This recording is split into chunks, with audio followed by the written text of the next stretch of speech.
You can call me Julie. That's a name I've always liked. I live in a small Midwestern town with very little to offer anyone. I have lived here all my life. I am a librarian in a cold, drafty building that is rarely visited by anyone anymore. I had a stillbirth on November 8th, 1994, 25 years ago. The hospital I gave birth in, a few minutes from the quiet neighborhood I had planned to raise a family in, has since closed. It was small and staffed by a skeleton crew. Now, if a woman goes into labor, she will likely give birth before reaching the nearest hospital in a big town 30 miles west. But the politicians don't care about that. There was only one maternity consultant there, a middle-aged woman, Eleanor Olson. I don't mind if I get in trouble for giving away her real name. Let them take me. My birth did not go smoothly. The baby was in breech position, coming out feet first, before I was whirled away for an emergency cesarean. My husband, Malcolm, tried to follow the doctors into the operating theater, but Olson stopped him. Sir, this is a very delicate operation. It is not pleasant to watch. Take a seat in the waiting room, and I will be with you shortly. My husband complied. They gave me something that knocked me out cold. I awoke with a pounding headache. Dr. Olson stood in front of me, cradling a baby in her arms, cooing and singing to it. My baby. A shrill cry pierced the air, and I tried to sit up, gasping with the pain. The cesarean was not an elegant, smooth operation. I still have a scar there. Olson noticed me, fixed a sympathetic smile onto her gray face. I am so sorry, Mrs. Adamson. That's a surname I've always liked. Not that it matters. The only Adamson I've ever known was a guy who totaled my car when I was in high school. Olson knelt by my bed, took my hand in hers. Your daughter was stillborn. I am so sorry. There is nothing that could be done. She's in a better place now. My mind was foggy. I was not myself. I was dazed, shocked, drifting in and out of half-sleep. I heard her cry. Her smile was unwavering. We're in a maternity ward, Mrs. Adamson. We are surrounded by crying babies. Have you told my husband? He's being informed right this minute. He'll be here soon. The hospital had a care package for the parents of stillborn children. We called her Sarah, after my late mother, who had died delivering me. We took her hand and footprints. We were given a teddy bear, a small fluffy thing, his arms wrapped around a red love heart. They came in pairs. One was buried with Sarah. The other we kept. The funeral went by in a blur. I have little memory of it. I was in shock for months afterwards. It had been a quiet, gentle pregnancy. I was barely even sick. Life went on, as it always does. Malcolm and I poured ourselves into our work. A year or so after Sarah, my father suffered a fatal heart attack, and we buried him with my mother. A year after that, Malcolm was diagnosed with throat cancer. Treatable, they told us. We shelled out hundreds of thousands of dollars in the hope that he would be saved. But he wasn't. He was unlucky. There I was at 30, a childless widow in a backwater town with no one who cared and nowhere to go. I sold my house in the suburbs and moved into a small apartment near the center of town. My sister Irene and her husband and daughter helped me to move and ensured I was settled. Without them, I do not know what I would have done. Actually, I do know what I would have done. I would have taken my own life, without even thinking. Somehow, for some reason, I kept going. The years poured by. I drifted through my 30s, and then my 40s. I'll be 50 in February. Irene wants me to celebrate with something big. I plan on going to Australia. Or, that's what I've told her. Malcolm and I went to therapy after Sarah, and I kept going after Malcolm died. At that time, I thought I was going mad. I saw her first in April 2001. I was in the library, reorganizing various tomes into their correct locations after a visit by a rowdy group of middle school students, when I saw her walk past the window. My eyes were drawn to her instantly. She looked around the right age, 6 and a few months. Her blonde hair was in plaits that ran down her back. She had big, wide brown eyes, like Malcolm. My heart raced and I ran outside, staring after her. She was trailing behind an older man in a suit who was speaking casually into a flip phone. I sighed. She looked like me. She had Malcolm's eyes and my nose. The therapist said this was perfectly normal. It was completely natural to experience mild hallucinations. Still, there was concern in his voice as he wrote a prescription for a stronger set of antidepressants. I saw this girl a few more times over the years. She grew older. She aged, as Sarah would have. In 2009, when I recounted the tale of how I bumped into a sullen-faced teenage girl with Malcolm's eyes and my nose, my therapist sighed and reassigned me to a renowned psychiatrist in the city. He was of more use. I stopped seeing the girl after that. Until last week. I was walking home from work, past the bus stop. A bus from the airport in the city had pulled to a stop, and a few people disembarked. I wondered why they'd come here. They could have gone anywhere, and yet they had come here. And then I saw her. She got off the bus, stood in the evening air for a moment, pulled out her phone. Her blonde hair was cut shorter now, chin length. She wore jeans and a thick coat. I looked away and kept walking. When I got home, I mulled it over in my mind. It had to be her. It had to be her. My Sarah. I ate something and downed a stiff drink, and my mind felt clearer. I was being completely irrational. Sarah was dead. We had buried her. I had to move on. The following day was a Saturday, so I bought 2 bouquets of tulips and walked to the cemetery, nestled among some trees behind the white wood church. It was a large swathe of land, most of it still unfilled. I visited my parents first, laid flowers behind their headstone. According to Irene, tulips were my mother's favorite. They were 43 when I was born. I was a miracle. Irene had been born when they were 23 in their first year of marriage, and numerous miscarriages had followed after her. They had given up hope until I came along. Of course, my birth was a mess, and my mother did not survive.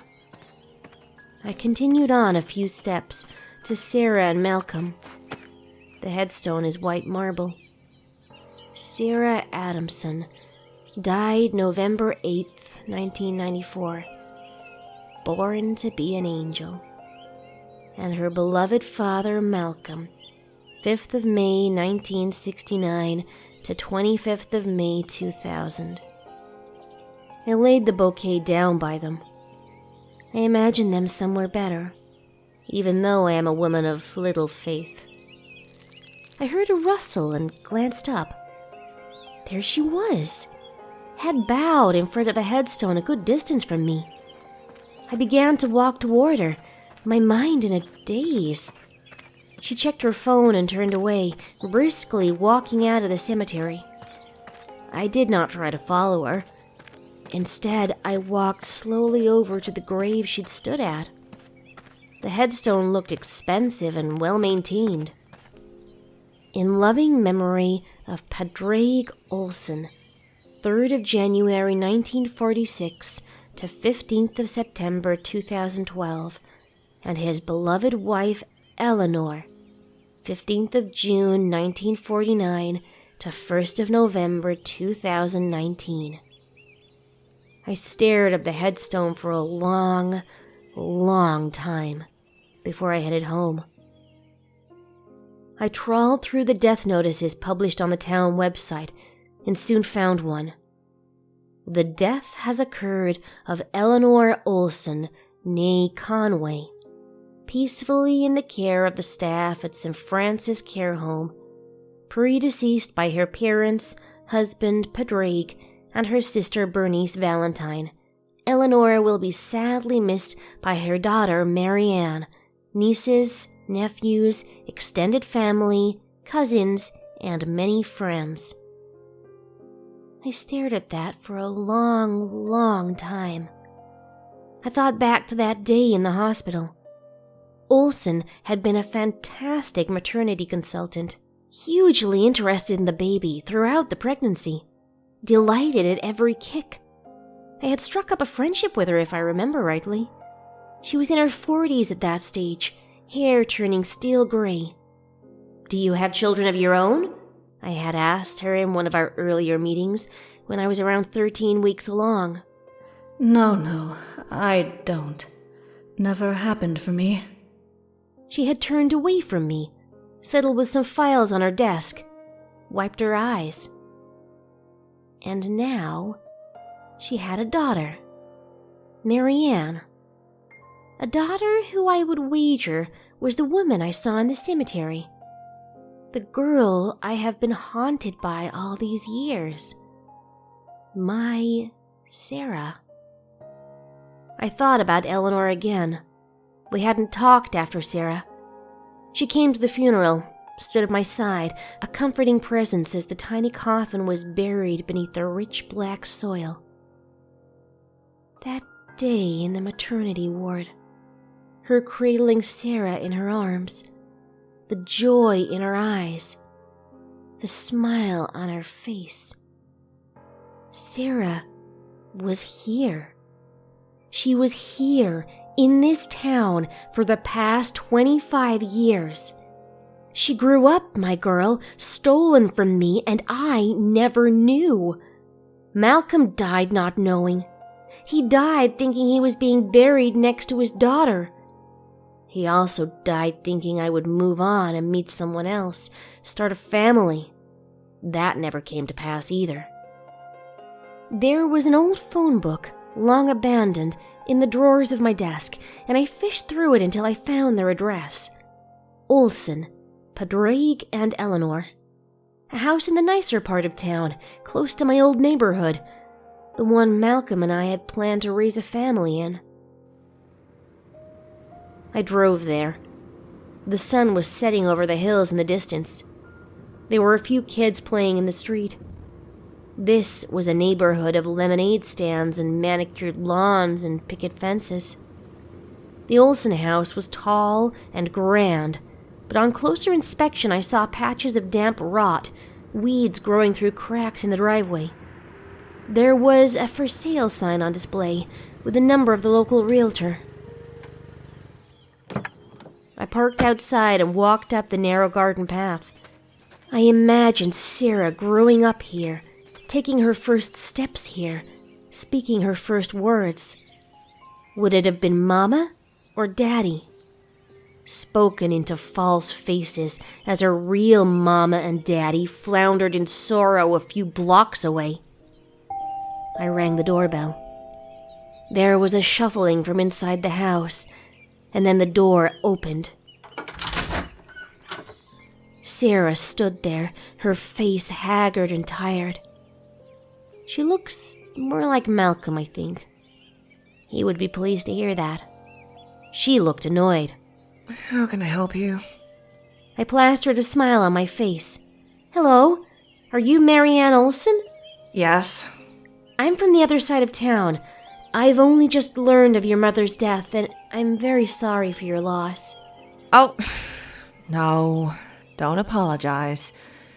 Were you a friend of hers? Many years ago. She was my maternity consultant in 1994. Her eyes widened. Wow.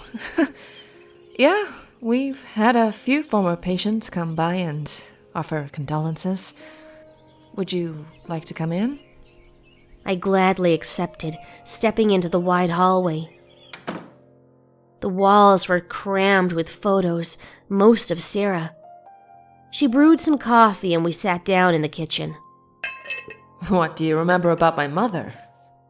I forced a smile onto my face, engaged in pleasantries.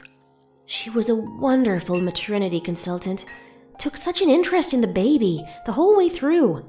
My husband and I were very impressed with her. She was very good afterwards as well. I looked her in the eyes. You see, the baby was stillborn. A girl. November 8th, 1994. Her eyes widened and she choked on her coffee. November 8th, 1994? Yes. That's really strange. That's my birthday. She paused for a moment, thoughts whirring across her mind and face. I pressed on. And your mother was there when I delivered the baby, and she stayed with me for hours afterwards. What time were you born at? Just a few minutes before midnight. I was a phantom pregnancy. She didn't even know she was pregnant until she gave birth. My father had to deliver me. She smiled. He always joked about that. He referenced that story constantly. If you don't mind me asking, Marianne, how did your mother pass away? Stomach cancer. I would consider it a blessing. She had Alzheimer's at 60. Early onset. I was 15 and Dad and I had to look after her. Without the cancer, she could have lived another 20 years. Completely mentally gone. Oh God, that's terrible. Is your father still around? I asked, knowing he wasn't. No, he died. 7 years ago. I remember it so clearly. That was a car accident. Absolutely horrific. She wasn't looking at me anymore. Her mind was wandering elsewhere, through fields of memories. I could have given her a safe, happy childhood. Not one riddled by illness, death, and tragedy. I wanted to say something. I wanted to hug her. I wanted to cry with her. I wanted her to know the truth.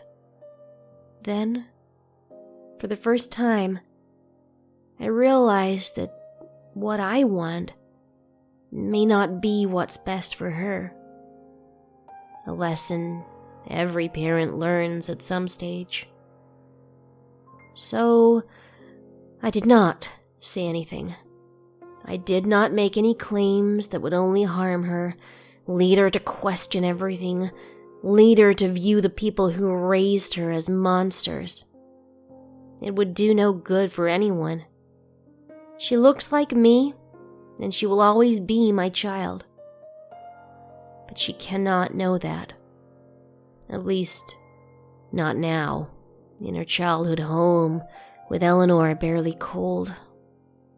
I made some polite small talk for a few minutes. She's a graphic designer in the city. She lives with her boyfriend, Andrew, a professor. She is happy. Before I left, she gave me her phone number. You're really good for coming here.